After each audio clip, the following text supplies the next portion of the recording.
चलिए दोस्तों बात करते हैं इस एक और क्वेश्चन के बारे में। इस क्वेश्चन में एग्जामिनर ने कहा है the sum of the present age of A and B is 22 year, यानी ए और बी की एज का सम 22 ईयर दे रखा है। If A is 4 year older than B then find the present age of A, यानी ए जो है बी से 4 साल बड़ा है, तो बताइए कि ए की एज क्या है। तो देखिए यहाँ मुझे एग्जामिनर दे रखा है इन दोनों की एज का सम दे रखा है और ए जो है उसे 4 साल बड़ा है, यानी कि आपको क्या करना है डायरेक्ट इसमें से आप 4 माइनस कर दीजिए। माइनस करते ही आपके पास 18 आएगा। 18 को क्या कीजिए आप हाफ कर दीजिए।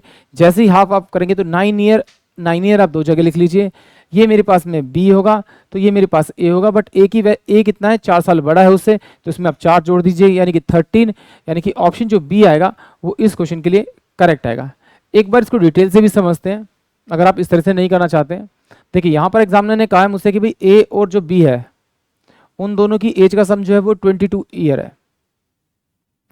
फिर उसने कहा ए जो है बी से 4 साल बड़ा है, यानी कि अगर बी की एज x है तो ये कितना होगा x प्लस का 4 होगा।